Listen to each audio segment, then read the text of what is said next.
আমি যদি রাগ করে হাতটা ধরে বলে যতক্ষণ পর্যন্ত আপনি খুশি না হবেন ততক্ষণ পর্যন্ত আমি কোনো কিছু খাবো না, এই নারী হলো জান্নাতি নারী। আল্লাহর নবী বললেন, শোনো, মহিলারা যদি 4টা কাজ করতে পারে জান্নাতের সব দরজা খোলা। মহিলারা যদি 4টা কাজ করতে পারে জান্নাতের সব দরজা খোলা। 4টা কাজ দিয়ে কোনো পুরুষ মানুষ জান্নাত পাবে না। 4টা কাজ দিয়ে কোনো পুরুষ মানুষ জান্নাত পাবে না। তবে 4টা কাজ দিয়ে মহিলারা শুধু জান্নাত পাবে কথা নয়, জান্নাতের যে কোনো দরজা দিয়ে ঢুকতে পাবে। 1, 5 ওয়াক্ত সালাত। এই মেয়ে কথা বলছো কেন? শরম হয় না তোমার? আমি কথা বলছি, তুমি আর একজনের সাথে কথা বলছো কেন? উপস্থিত বৈঠকের মুসলিম বোন চুপ থাকেন। আপনার গায়ের উপর দিয়ে আর একজন চলে গেলে মুখ খুলবেন না, মুখখানে একবার বন্ধ রাখবেন। আমি আপনার জন্য এসেছি শুধু রাজশাহী থেকে, আবার প্রোগ্রাম শেষে ঢাকা যাব ইনশাআল্লাহ। আর আপনি কষ্ট করে এখানে এসেছেন। যারা ঢং ঢং করে বেশরমা হয়ে এসেছে চলে গেছে তারা তো গেছে, তা আপনি বসে আছেন গল্প করছেন কেন? আপনার একটু শরম হয় না কেন? আপনার একটু হায়া লজ্জা হয় না কেন? আপনি মহিলা মানুষ, একবার মুখখান বন্ধ করে বসে থাকেন, চুপচাপ বসে থাকেন। আর একজন গায়ের উপরে চড়ে চলে গেলে মুখ খুলবেন না। এই মেয়ে মুখ বন্ধ করো। চিল্লাচ্ছ কেন? তোমার স্বামী নেই, তোমার বাপ নেই, তোমাকে সতর্ক করে না, তোমার মা নেই, কেন তুমি চিল্লাচ্ছ? মহিলাদের জান্নাত সব খোলা। 1, 5 ওয়াক্ত সালাত। 2, রমজান মাসে রোজা। 3, স্বামীকে মেনে চলা। 4, জেনায় লিপ্ত না হওয়া।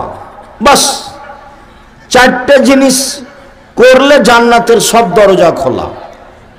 1, 5 ওয়াক্ত নামাজ। 2, রমজান মাসের রোজা। 3, স্বামীকে মেনে চলা, তিতা লাগলেও মিঠা লাগলেও। মাস মাস স্বামীর সাথে কথা বলেন না, সপ্তাহ সপ্তাহ স্বামীর সাথে কথা বলেন না। খাওয়ার টাইম হলে মেয়েকে বলেন, এই তোর বাপকে খাওয়ার দিয়ে। খাওয়ার টাইম হলে বৌমাকে বলেন, তোমার শ্বশুরকে খাওয়ার দিয়েস। আর আপনি কোনো সময় সামনে গেলে ঠ্যাকস করে গিলাসটা রেখে এদিকে চলে যান। এইটা কেন? আপনার ভালো না লাগলে সংসার ত্যাগ করেন, খোলা তালাক নিয়ে সংসার ত্যাগ করতে পারেন, কোনো সমস্যা নেই।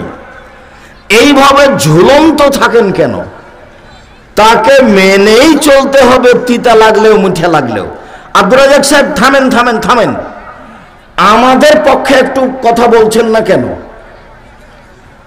ওর মুখ খারাপ, সেই জন্য আমি তাকে মেনে নিতে পারি না। মুখ খারাপ যার, তার ভালো আচরণ নেই। আমি বহুবার বলেছি, স্ত্রীকে কটু কথা বলা যাবে না, গালি দেওয়া যাবে না, নিন্দা করা যাবে না। ওই পুরুষ মানুষ ভালো যে স্ত্রীর হক দেয়। যে স্ত্রীর হক দেয় না সে হলো বদ কামিনা মানুষ। স্ত্রীর হক কি? এই ছেলে বসো, ব্যস্ত হয়ে পড়লে তুমি ঢং ঢং করে এত দূরে কিভাবে যাবা? তুমি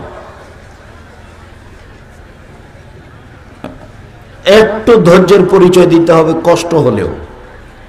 আমরা লম্বা আলোচনা করব না, এই কথাই ঠিক। আমরা আসতে অনেক দেরি করেছি।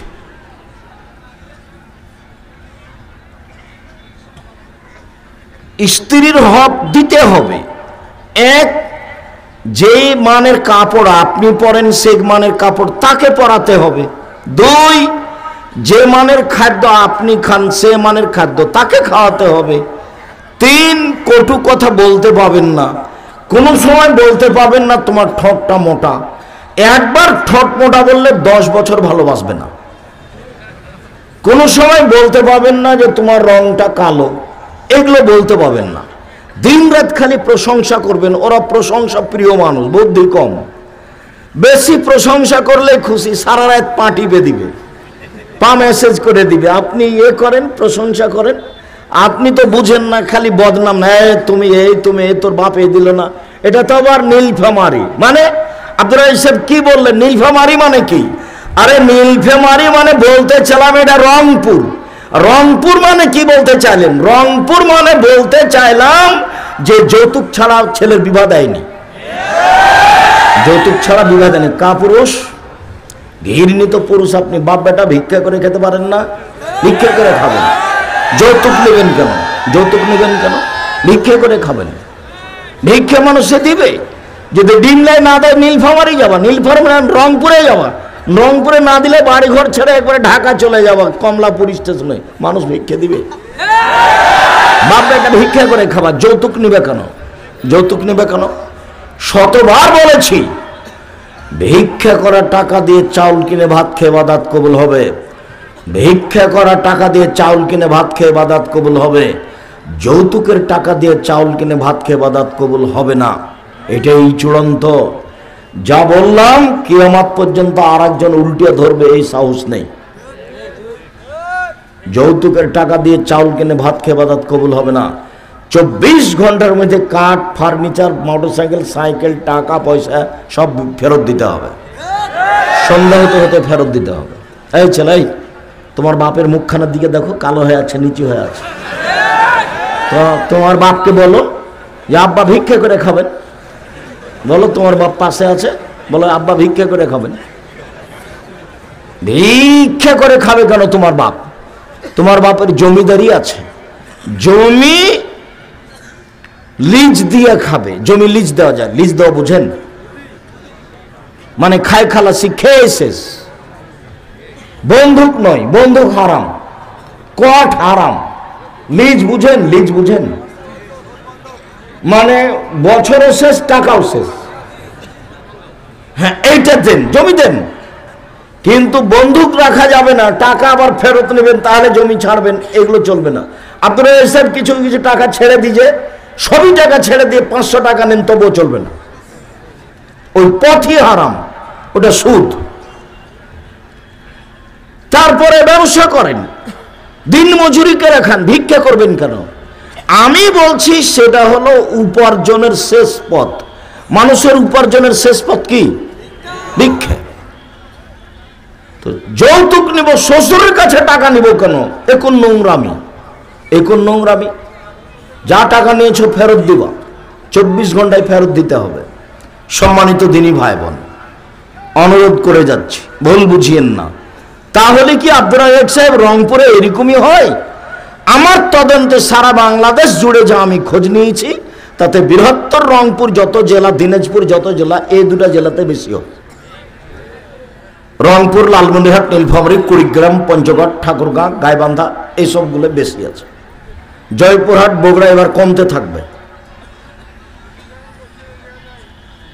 গাইবান্ধা, রংপুর, লালমনিরহাট, নীলফামারী এরা বুঝে নিয়েছে যে টাকা দিয়েই, টাকা নিয়েই ছেলের বিবাহ দিতে হয়। এরা কি বুঝে নিয়েছে? টাকা নিয়েই ছেলের বিবাহ দিতে হবে, এটাই বুঝে নিয়েছে। আগে ভিক্ষে নিতে হবে জুলুম করে, তারপরে ছেলের বিবাহ দিবে। টাকা ফেরত দিবেন। কাপুরুষ, টাকা নিয়েছেন কেন? আব্দুল রাজ্জাক সাহেব এত শক্তভাবে বলছেন কেন? আপনাকে শক্তভাবে বলে আপনাকে কথা স্মরণ করাতে চাচ্ছি। এত নোংরা কাজ, 5 ওয়াক্ত নামাজ পড়েন, তাহাজ্জুদ পড়েন, কেন করবেন? এত আপনার হারাম খাওয়ার স্বাদ কেন? সম্মানিত দিনী ভাই বোন,